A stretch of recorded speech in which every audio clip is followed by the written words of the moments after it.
Hi friend, welcome to GeoEntire. This is again time to share one more lesson with you. So today we will discuss what is collision zones, and what are the different types of collisions.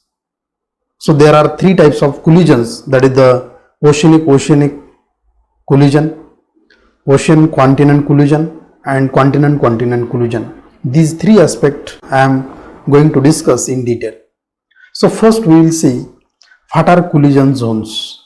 So it is the belt or region where two sections of lithosphere or two plates have collide each other. These lithospheric plates, we have already seen what are the lithospheric plates. So when these lithospheric plates can be either continental or oceanic in composition. So these collision zones are dominated by different phenomena such as origin of orogenic belts, folding, faulting, metamorphism and other deformation processes which are very dominant in these collision zones. That is nothing but the collision zone. So now why study of these collision zones is very important. So because to study and understand the collision zones for numerous reasons, there are number of reasons. There are large features that dominate vast regions of our planet, and surrounding these plates, so there are many peoples, they have their home in particular region. So that's why the study of this collision zone is very important. When we study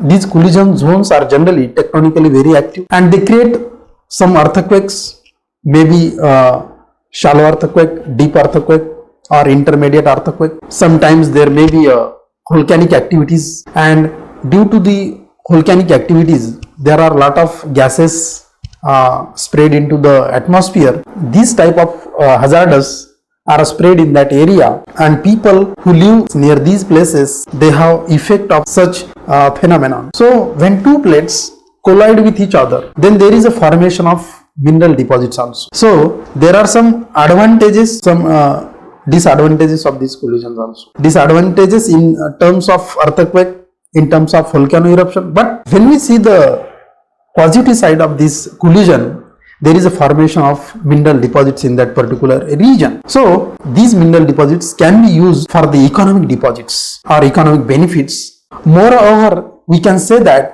collision zone that exists in the present provide us with insight into the how tectonic processes acted in that particular region. So therefore something of vital importance in the field of mineral exploration. So that's why the study of these collision zones, it is very important. Now types of collision. When we talking about this tectonics, this is very vast topic. But in this lesson we are going to discuss three types of tectonic collisions.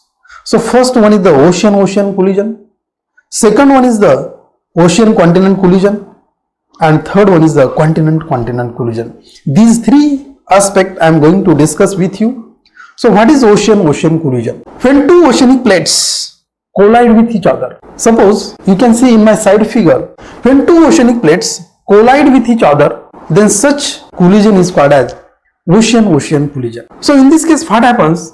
The one oceanic plate is eventually subducted under the other, is referred as to the subduction zone. So one plate goes beneath the other one, and the zone is formed at this particular point. That zone is called as subduction zone. As the subducting plates descend into the mantle, when gradually heated, so Benioff zone is formed. So Benioff zone is nothing but the zone where shallow, intermediate or deep earthquakes are formed, and this zone is called as Benioff zone. The earthquake occurs in this particular ocean collision. Deep earthquakes are formed in this particular zone, and the depth may be near about 700 km. As the subducting plate descended into the mantle, it gradually heated. As the heat is increases, as we know, Earth is a temperature driven planet. The heat is increases, automatically the melting is taken place, and there is a formation of magma, and that magma having composition, that is the andesitic composition. When subducted plate reaches at the depth of 100 km, partial melting taken place. As subducted plate descends into the mantle, the loss of water is taking place, and due to which partial melting taken place. After that, partial melting, magma formation, and that magma having composition, that is the andesitic composition, comes on the crust in the form of volcano, and there is formation of arc, and that arc is called as island arcs. So this is the one of the most important feature which is formed due to the ocean-ocean collision. So that is the island arc, formation of island arc. When we see the andesitic magma, that magma having low density compared to the surrounding material. That magma comes on their surface and erupts on the surface in the form of volcano, and there is formation of arcs. Second important thing is that the distance between trench and island arc is different. For example, if the subducting plate descend 100 km, the angle of subducted plate is steep, then the distance between trench and island arcs, it is very close to each other.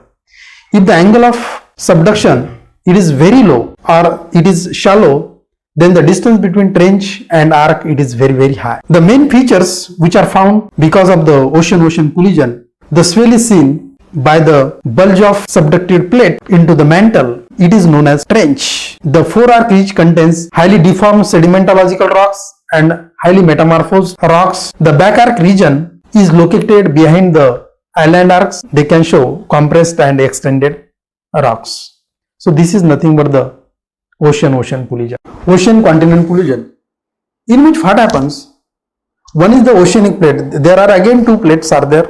We have already seen what are the plates. So there are two plates. One is the ocean plate and second is the continental plate.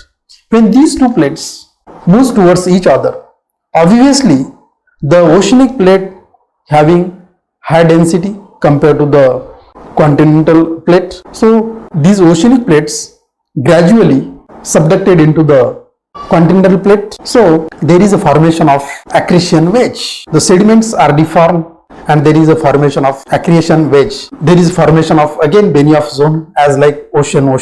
When these two plates collide with each other, the oceanic plate having high dense rock, so therefore it is subducted, and again it gradually goes beneath the continental plate, and there is a formation of again Benioff zone. There are again formation of shallow, intermediate and deep focus earthquake are formed in that particular region. So as this plate goes towards beneath the continent, there is again formation of magma, and those magma having again andesitic composition because partial melting is taken place and there is formation of andesitic magma, and that magma again comes on their surface and there is a formation of sometimes the folded mountain belts.